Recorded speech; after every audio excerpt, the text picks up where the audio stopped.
Quem nunca ouviu a frase, todo fim aponta para um começo?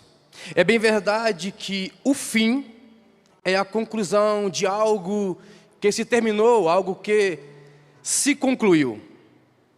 Também é certo afirmar que nem todo fim traz consigo o resultado esperado, o resultado que você tanto imaginou ou idealizou. Exemplo, o fim tem os seus contrapontos. O fim, para quem arduamente cursou uma universidade, uma faculdade, traz consigo o alívio e a alegria da conclusão de algo tão sonhado, algo tão almejado, algo tão batalhado para se alcançar. Por outro lado, o fim, exemplo de um relacionamento, ele pode trazer para você consigo sofrimentos emocionais, tristezas, dores na alma, por conta de um fim de um relacionamento. Outro exemplo, o fim de uma gestação de longos e ansiosos 9 meses, traz consigo a alegria e a satisfação da maternidade. Por outro lado, a tristeza de perder alguém tão amado através da morte, traz consigo uma saudade eterna, algo quase que impreenchível. Então, todo fim, ele vai apontar para um começo. Mas, assim é a vida. E eu poderia usar aqui diversos exemplos, poderiam me prender aqui a diversos fatores para falar de fim ou de início. Mas eu tenho um texto, e eu vou usar apenas esse texto como base. A minha mensagem não vai estar atrelada ou presa a ele. Eu vou usar ele como exemplo, e minha mensagem ela é uma mensagem temática, eu vou usar do tema. E o versículo fala muito sobre isso. Eu queria que você abrisse a sua Bíblia em Eclesiastes, no capítulo 7, a parte A do versículo 8, se a mídia puder colocar na tela. Eclesiastes, capítulo de número 7, o verso é o de número 8. Apenas a parte A do versículo. Para ganhar tempo, eu vou estar lendo. Se você não encontrou, você pode acompanhar pelo telão. Diz assim o texto de Eclesiastes: melhor é o fim das coisas do que o princípio delas. Eu quero convidar você a fechar os teus olhos. Senhor Jesus, eu quero te agradecer nesta noite por estar diante da tua palavra e poder ministrar ao teu povo. Como eu sempre falo, Pai, em minhas orações, eu não tenho nada a falar para o teu povo, mas o teu Espírito sim, ele tem. E eu peço que ele me use nessa noite para transmitir algo para o teu povo. Pai, eu posso ter me preparado, mas se o Senhor não estiver comigo, minhas palavras serão vazias como folhas jogadas ao vento. Eu peço a Deus que nessa noite eu seja mais uma vez um instrumento poderoso e que aquilo que o Senhor colocou em meu coração possa abençoar o teu povo. Que o teu nome cresça e que eu diminua e que teu povo seja abençoado e encontre em ti as respostas que tanto tem buscado. Amém? Eu vou usar apenas esse texto como base, como eu bem falei. Ele vai dar o tema da minha mensagem e eu gostaria que a mídia colocasse na tela sobre o que eu vou pregar essa noite. O seu final será melhor. Eu vou de novo. Você pode repetir isso para alguém? O seu final será melhor. Eu profetizo isso sobre a sua vida. O seu final será melhor. Talvez você esteja se perguntando: poxa, pastor, mas você vai falar de final no início do ano? É exatamente sobre isso, logo você irá entender aonde eu quero chegar. Amém? Nós estamos no início do ano e é bem verdade que no início do ano é o período em que nós fazemos planos, projetamos. Quem aqui não tem em casa, no seu diário, escrito diversos planos, projetos, metas, idealizou tanta coisa para esse ano, pensando, esse ano, de fato, eu vou tirar muita coisa do papel. Eu tenho certeza que esse ano eu vou concluir aquilo que em 2022 eu não fui capaz de fazer. Talvez você no começo de 2022 você planejou, eu vou entrar na academia e vou emagrecer, mas isso não foi possível. Eu profetizo, esse ano você vai conseguir. Eu vi uns glórias aí. Esse ano você vai conseguir concluir. Você não vai pagar apenas, né? Você vai pagar e você vai completar o ano. Falou? Amém. Se falou com o pastor, eu estou abençoado. Posso parar de pregar? É bem verdade que é isso. O ano é o momento mais propício para se projetar. Porque parece que o ano ele traz uma energia nova. Ele traz uma motivação a mais. Você fica empolgado, eu vou fazer, eu vou estudar esse ano, eu vou emagrecer, eu vou entrar na faculdade, eu vou ler mais livros, eu vou me dedicar mais à palavra, eu vou estar mais nos cultos. Porque o começo do ano ele traz essa energia positiva, esse ânimo, esse ímpeto de querer fazer as coisas. Mas é por isso que eu coloquei esse tema nessa mensagem, inspirado por Deus, que o seu final vai ser melhor. Porque muitos de nós começamos super bem. Os projetos começam a fluir. Você começa... Tem gente que já começou a ler a Bíblia esse ano agora. Eu não li, não acompanhei durante toda a transmissão da Santa Ceia, que o pastor colocava os livros. Eu não consegui acompanhar. Mas esse ano eu vou ler toda a Bíblia. Aí começou a ler. Eu profetizo que você vai terminar. Você vai chegar no final do ano e você vai concluir. Tem gente que talvez pensou, eu tranquei a faculdade em 2022. Você vai voltar a cursar a tua faculdade tão sonhada. Tem gente que talvez terminou o ano dizendo, eu terminei o ano desempregado. Eu profetizo que esse ano você vai conseguir um emprego. Porque o fim será melhor. Eu sei que começar bem é muito bom, mas terminar é ainda muito melhor.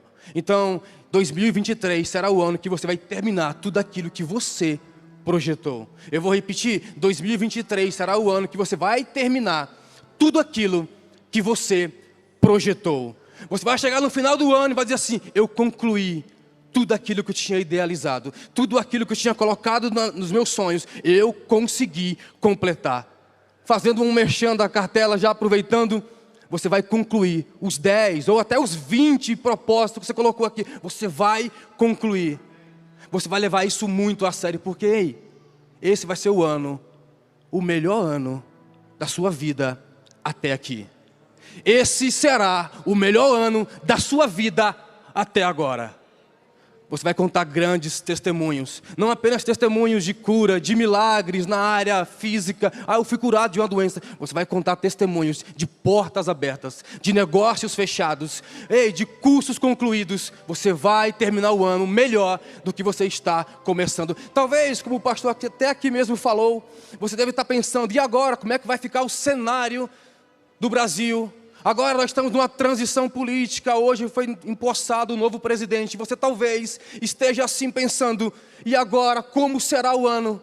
Porque as estimativas é que vai ficar ruim, vai ficar pior, vai ficar difícil. Eu tenho uma boa notícia para você. Você não serve a um governo terreno, você serve a um Deus que é eterno e continua no controle de tudo.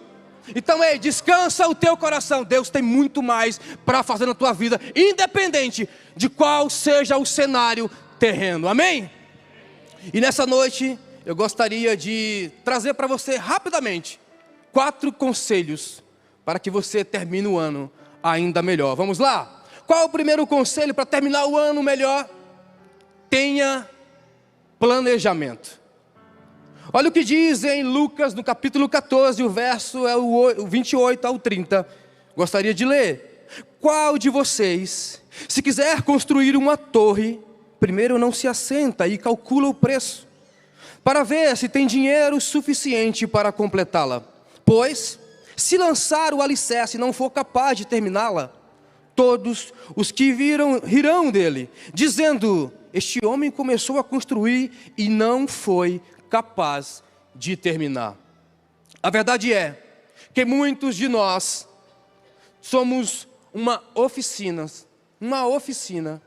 de projetos inacabados, de projetos pela metade. Se eu perguntar aqui, acredito que muitos aqui responderiam, quantos livros você deixou pela metade? Quantos projetos você chegou até o meio e não foi capaz de completá-lo? A verdade é, muitos de nós somos uma oficina de projetos inacabados. Quantos regimes você começou na segunda-feira e logo no primeiro final de semana, você foi no McDonald's, você foi no Madeiro, você foi no Batel Grill e acabou com o teu regime. Eu não estou falando que você não pode ir, não é isso. Mas quanto de nós não foi capaz de concluir um regime? Eu vou ficar fitness esse ano, eu vou ficar sarado, vou ficar bem na fita, vou estar bem saudável, vou ter uma condição física adequada, eu não vou cansar nos primeiros 10 minutos do futebol com os amigos. Mas quanto de nós terminamos por não concluir aquilo que tanto desejamos? Quantas inscrições, como eu falei na academia, ficaram no primeiro mês? Ou alguns aqui foi um pouco mais além, chegou até o terceiro, depois disso foi um Deus nos acuda. E agora como é que vai ser? Só Jesus na causa, não aguento mais ir na academia. Tudo aquilo que te faz bem, entenda isso, tudo aquilo que te faz bem irá exigir de você um sacrifício. Engordar é muito fácil, ganhar peso é muito fácil, porque toda comida boa engorda. Ninguém come salada. Eu tenho uma teoria, e essa é minha, teoria do baiano. Eu só como carne. Porque todo animal que come carne geralmente é magro. Perceba, elefante come capim e é gordo. Vaca come capim e é gordo. Pode ver, guepardo, leão, onça, tudo magro. Só come carne. O segredo é comer carne, gente. Com moderação. Quantos cursos fechamos pela metade? Lucas, no capítulo 14, o texto que eu acabei de ler com vocês, ele vai falar sobre planejamento. Mas primeiro precisamos entender o que é planejar. O que é ter um planejamento? E eu fui buscar aqui na tradução qual é o significado da palavra planejar. Ele vai dizer assim, o dicionário: é executar algo de forma antecipada, com a finalidade de se alcançar um objetivo. O planejamento tem esse papel. Você antecede eventos que possam acontecer. Você antecede problemas que possam acontecer. Você antecipa dificuldades que possam surgir no meio do caminho. Então, planejar é você traçar planos antecipados para alcançar aquilo que você tanto desejou. Esse será um ano em que você terá bons planejamentos. Você vai planejar e vai concluir. Amém? Um dos segredos para se obter o sucesso na vida é ter uma vida bem planejada. Pessoas que não têm planejamento tendem a dar de cara com um muro, tende a dar de cara com portas fechadas, porque não calculou, não planejou. Como bem o texto que acabamos de ler de Mateus, capítulo 14, como é que você vai construir uma torre sem antes se assentar, planejar? Aí tem gente aqui, eu vou abrir um parênteses, aí eu quero casar esse ano, aí está desempregado, aí não procura emprego, acorda meio-dia. Vou falar aqui, sou líder dos jovens, vou falar para os jovens aqui. Vou aproveitar o microfone na mão. Acorda meio-dia. Se a mãe não fazer o Nescau, ele não consegue fazer o café. Tem. Vou falar, hein? Vou falar. Estou igual o pastor Leão, vou me soltar aqui, hein? Acorda meio-dia. Se a mãe não fizer o todinho, ele não toma café da manhã. A mãe tem que desfiar o frango, ele não consegue tirar os ossos do frango. Aí eu vou casar esse ano, vai casar como? Procura um emprego, projete tua vida, planeje. Moça querida, linda de Jesus, crente, fiel em Deus. Primeiro conselho que você tem que ter sobre quem você vai casar é: qual é a perspectiva de futuro do varão que você vai casar? O que ele sonha? O que ele projeta? Se ele chegar para você e falar assim: vamos ver, deixa a vida me levar, vida leva eu. Eu te garanto uma coisa: quem não sabe para onde está indo, qualquer caminho serve. Então, procure alguém que tenha uma visão de futuro, um alvo, um foco, um objetivo. Então a primeira coisa que você precisa entender é que você precisa ter um objetivo. O que você tem traçado para esse ano? O que tanto você tem almejado, buscado, sonhado? O que arde em seu coração, que faz com que você olhe para você e pense: eu vou alcançar isso, eu vou buscar isso. Eu vou usar como exemplo aqui a minha vida. Em 2008 eu me converti. Aproximadamente era setembro, outubro, não lembro o mês exato, mas eu aceitei Jesus mais ou menos nessa data aí, nesses meses. E depois que eu me converti, lógico que levou um tempo até eu entender o que era viver do Evangelho, viver na obra. Em 2009 eu decidi por me batizar. Eu me batizei dia 14 de junho de 2009, eu lembro a data. foi marcante para mim. E eu me batizei, e a partir daí eu decidi. Eu lembro que eu fiz uma oração a Deus, ainda mesmo sem saber orar. Eu fiz uma oração a Deus porque eu vivi muito tempo no mundo. 18 anos eu vivi no mundo. E eu falei para Deus: Senhor, tudo aquilo que eu fiz no mundo, agora farei ainda mais pelo reino de Deus. E desde 2008, eu nunca me afastei do Evangelho, nunca me afastei da igreja, nunca deixei de cultuar, independente se ocupava cargo ou não, eu sempre estive servindo a Deus, porque entendia a quem servia e por que servia e o que queria buscar. Deus acende uma chama no meu coração e diz: você vai pregar o Evangelho. Em meio a tantos que poderiam estar aqui ministrando, eu fui honrado esta noite em poder ministrar a vocês. Isso é um milagre de Deus. Essa semana virão grandes pregadores a falar pelo nosso próprio pastor. Pregou ontem, meu Deus, que pensando, estou bem no meio. Ele pregou ontem, eu preguei hoje, ele prega amanhã. O que eu falar aqui, meu Deus, vou dar uma saudação e vou embora. Mas Deus confiou. E hoje eu trago uma mensagem de Deus para você, para dizer: ei, o teu planejamento te levará ao sucesso. O teu planejamento te levará ao êxito. O teu planejamento te levará à realização de sonhos adormecidos. Creia nisso. Então a primeira coisa que você precisa ter para ter um ano bem sucedido é ter um bom planejamento. Olha que coisa interessante. Mateus capítulo 25 vai contar a história de 10 virgens. E eu gostaria de ler para vocês de maneira rápida. O reino dos céus será, pois, semelhante a 10 virgens, que pegaram suas candeias e saíram para encontrar-se com o noivo. 5 delas eram insensatas e 5 eram prudentes. As insensatas pegaram suas candeias, mas não levaram óleo. As prudentes, porém, levaram óleo em vasilhas, junto com suas candeias. O noivo demorou a chegar, e todas ficaram com sono e adormeceram. À meia-noite, ouviu-se um grito: o noivo se aproxima. Saíram para encontrá-lo. Saiam para encontrá-lo. Então todas as virgens acordaram e prepararam suas candeias. As insensatas disseram às prudentes: dei-nos um pouco do seu óleo, pois as nossas candeias estão se apagando. Elas responderam: não, pois pode ser que não haja o suficiente para nós e para vocês. Vão comprar óleo para vocês. E saindo elas para comprar o óleo, chegou o noivo. As virgens que estavam preparadas entraram com ele para o banquete nupcial, e a porta foi fechada. Perceba, o planejamento te aproxima dos milagres que o Senhor tem para a sua vida. É certo que o texto que acabamos de ler, Jesus está fazendo uma alegoria sobre os fins dos tempos, a volta dele, usando um exemplo do noivo. Mas esse texto fala de planejamento também, porque mostra que 5 delas foram prudentes, guardaram o óleo, esperaram porque confiavam que qualquer hora o noivo viria. Elas se planejaram para esse encontro. Perceba que as outras 5 foram sem planejar e acabaram por ficar do lado de fora. Então, ei, tenha um bom planejamento. Estipule metas para 2023, porque eu profetizo sobre sua vida. 2023 será o ano que seu planejamento te levará a milagres do Senhor. Amém?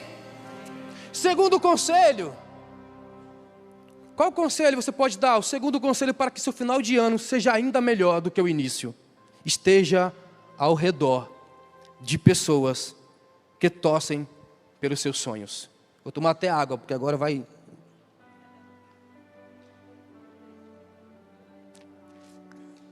Esteja ciente de que a vida, nem todos que estão à sua volta torcem pelo teu sucesso.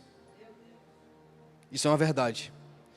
Certa vez eu ouvi uma frase, eu acredito que você também já tenha ouvido essa frase: amigos são aqueles que choram os seus lutos. Amigos são aqueles que choram os dias difíceis que você passa. Eu tenho algo a dizer sobre isso. Eu acredito que os amigos de verdade, além de chorar os seus lutos, celebram as suas vitórias. Porque é muito fácil chorar quando alguém está mal. É muito fácil chorar quando alguém não está conseguindo aquilo que tanto almeja e está triste. É muito fácil consolar alguém que fez algo e não deu certo. Agora, celebrar quando você vê alguém alcançando novos níveis, subindo um novo degrau, isso sim é um amigo de verdade. Então, ei, para 2023, que você selecione bem Quem são os seus amigos? Quem você coloca dentro da sua casa? Para quem você conta os seus segredos? Para quem você conta os propósitos de Deus? Cuidado. Tem gente querendo no teu lugar e você está contando. Eu vou abrir outro parênteses para as moças que querem casar. Vou aproveitar. Aí você está apaixonado pelo menininho da igreja, crente, servo. Já passou de irmão, já está quase baterista. Aí você... Piada foi ruim, né? Foi péssima. Foi péssima. Foi péssima. Até eu considero que foi péssima. Mas você está planejando, você está de olho em alguém. Aí chega para a amiga do lado e conta para ela. Você viu aquele varão? Olhos verdes. Corpo atlético. Lindo. Pô, desculpa, Paulinho. Mas ei, talvez você está contando esse segredo, esse seu desejo para alguém que está interessado pelaquilo que você também quer. E ao invés de torcer pelo teu sucesso, a pessoa vai gorar. Vai dizer que não vai dar certo. Vai dizer que não presta. Por quê? Que é aquilo? Eu, quando estudava o ensino fundamental, tinha uma história da raposa e as uvas. Era uma fábula da raposa e as uvas. E aí, a história vai dizer que a raposa chega diante de um parreiral de uvas e ela tenta alcançar as uvas. As uvas apareciam apetitosas, lindas, saborosas. E ela tenta buscar essas uvas. Porém, é muito alto o parreiral, ele não consegue alcançar. Depois de tanto insistir, ela chega a uma conclusão. Eu nem queria, elas estavam verdes. Por que estou usando isso como exemplo? Porque talvez tem segredos, tem propósitos e projetos de Deus para você, que você está contando para alguém e está dizendo, olha, isso aí não vai dar em nada. Olha, isso aí para você, você que é do Nordeste, ixi, cara, isso não vai dar certo no Sul não, cara. Vai não. Você, não, magro demais para isso. Você, gordo demais para isso. Você, alto demais para isso. Não vai dar certo. Você tem pouco estudo. Você, há estudo demais para isso. Tem gente que está torcendo para que não dê certo. Então cuidado com as suas rodas de amizade. Que em 2023 você selecione bem quem vai andar ao teu lado. Para quem você pode contar os teus segredos. Nem todo mundo é amigo. Tem pessoas que são apenas colegas. Passarão por perto. Irão influenciar a tua vida. Mas amigos são poucos. Amigo é quem tem... Pastor Carlos falou isso para mim algumas vezes. Amigo é quem come 1 quilo de sal contigo. Vai ter que comer 1 quilo de sal com você. Tem que saber quem você é. Nem todo mundo é digno de saber dos seus maiores segredos. Primeira coisa para você casado, teu melhor amigo é teu marido.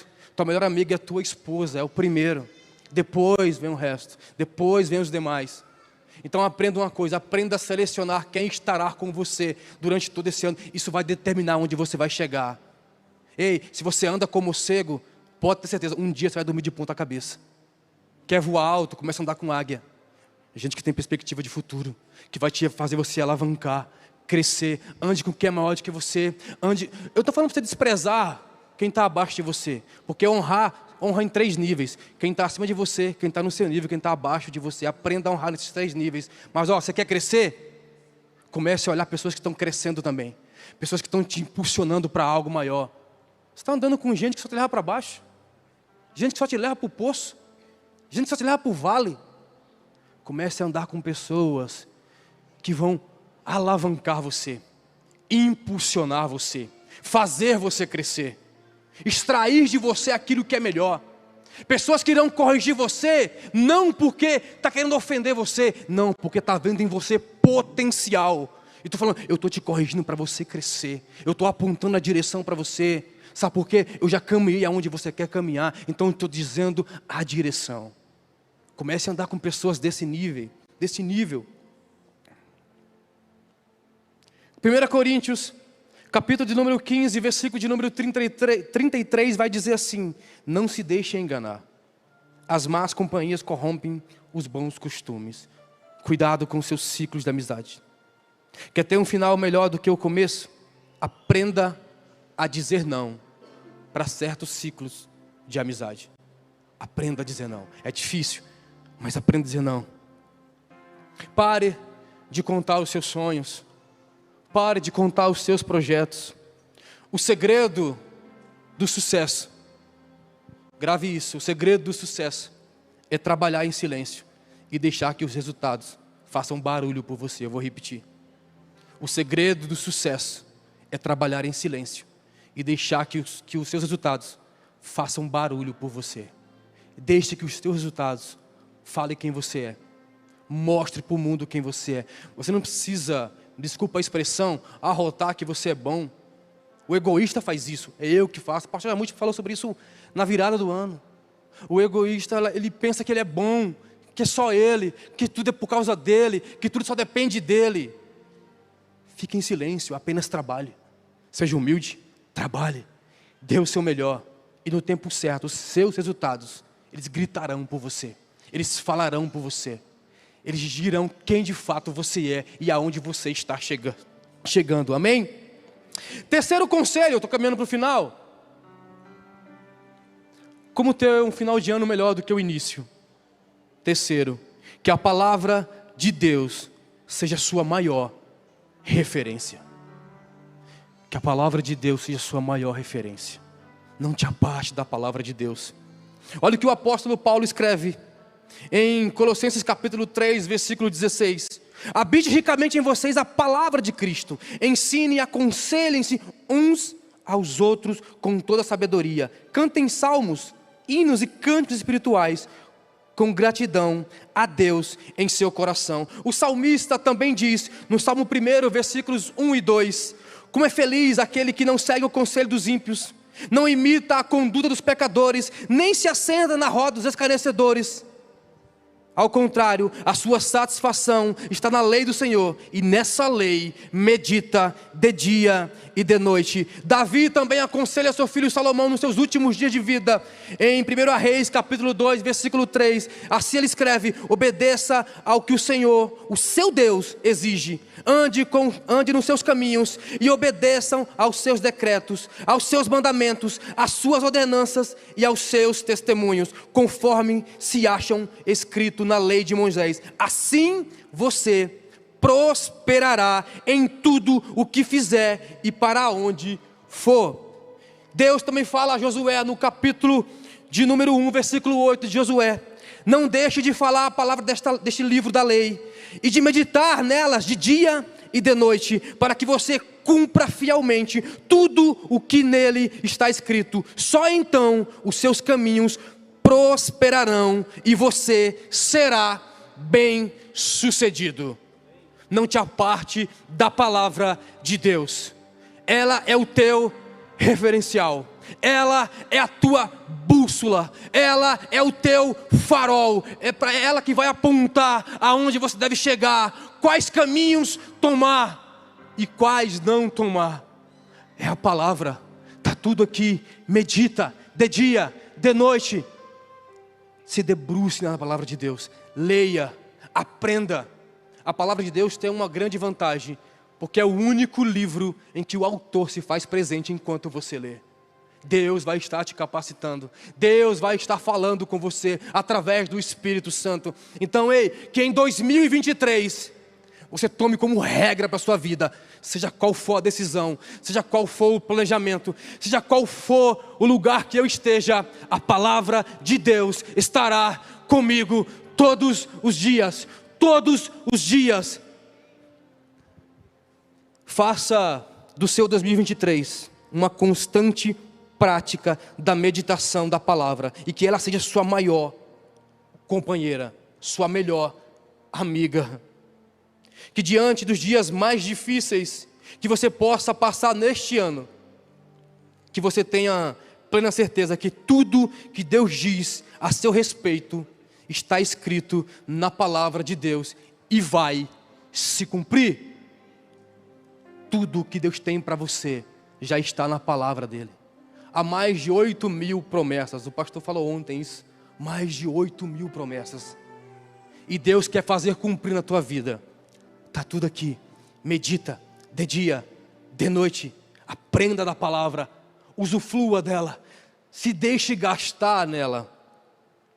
O Salmo de número 119, versículo 11 diz: escondi a tua palavra no meu coração, para eu não pecar contra ti. Quer ter uma vida de santidade?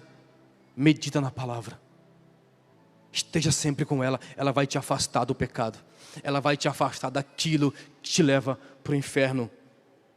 Não se aparte da palavra de Deus. ela será o seu maior tesouro em 2023. Que a palavra de Deus seja peça indispensável em seus 365 dias deste novo ano. Que ela seja peça indispensável. Que ela não seja apenas um livro empoeirado na sua estante aberta no Salmo 91. A Bíblia fechada, não lida, ela é semelhante a qualquer livro comum que você possa imaginar. Eu repito, a Bíblia fechada, ela é um livro semelhante a qualquer outro livro, mas ela aberta, sendo lida por você, meditada por você, ela é a poderosa palavra de Deus, capaz de mudar qualquer decreto, qualquer sentença, qualquer atmosfera, qualquer planejamento. Tenha a palavra de Deus como a sua maior referência. E por último, para encerrar, qual conselho você daria? Quarto e último conselho, para que meu ano termine ainda melhor. Sem dúvida, esse daqui. Se você não seguir nenhum dos outros três, esse daqui eu te garanto, você precisa seguir. Amém? Qual é o conselho? Que em todos os seus planos e projetos deste novo ano, Jesus esteja presente neles. Eu vou repetir.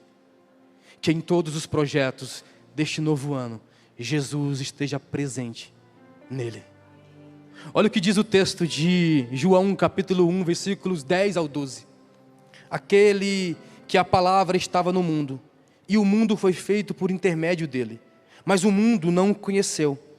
Veio para os seus, mas os seus não o receberam. Contudo, aos que receberam, aos que creram em seu nome, deu-lhes o direito de se tornarem filhos de Deus. Que neste novo ano que se inicia, não permita que Jesus seja um desconhecido em sua vida. O sucesso nesse mundo não paga uma vida fora da eternidade com Jesus. Eu quero te convidar a ficar de pé, louvor a subir, que eu estou encerrando. O meu desejo para esse ano em sua vida é que, além de todos os projetos que você possa idealizar, Jesus seja o número 1 de todos eles. Jesus seja o primeiro de todos eles. Traga Jesus para perto de você em 2023. E eu te garanto, o seu final será ainda mais extraordinário do que o seu começo. Por que eu devo trazer Jesus para o meu 2023, para o meu ano, para os meus sonhos, para os meus projetos, para os meus círculos de amizade? Por que eu devo trazer Jesus? Primeiro, porque Ele vai cuidar de você.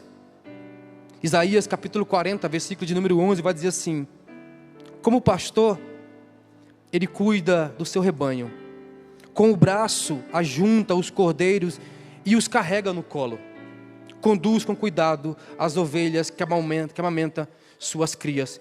Por que eu devo trazer Jesus para perto? Porque Ele te ama. Romanos capítulo 5, versículo de número 8 também diz assim: mas Deus prova o seu próprio amor para conosco, pelo fato de ter Cristo morrido por nós, sendo nós ainda pecadores. Por que eu devo trazer Jesus para perto? Porque o seu passado para Ele já não importa. Em Hebreus capítulo 10, versículos 16 ao 17, vai dizer assim: esta é a aliança que farei com eles depois daqueles dias, diz o Senhor. Porei no seu coração as minhas leis e sobre a sua mente as escreverei. Acrescenta também: de nenhum modo me lembrarei dos seus pecados e das suas iniquidades para sempre. Por que eu devo trazer Jesus para perto? Porque Ele quer salvar você. Olha, está escrito em João capítulo 5, versículo 24: eu asseguro, quem ouve a minha palavra e crer nele, quem me enviou, tem vida eterna e não será condenado, mas já passou da morte para a vida. Também em Hebreus capítulo 7, versículo 25, diz assim: portanto, Ele é capaz de salvar definitivamente aquele que por meio dele se aproximam de Deus, pois vive sempre para interceder por eles. Ainda que tudo nessa vida, que tudo nesse ano dê errado, que Jesus seja a sua melhor e maior escolha desse novo ano. Eu queria encerrar, mas antes de encerrar,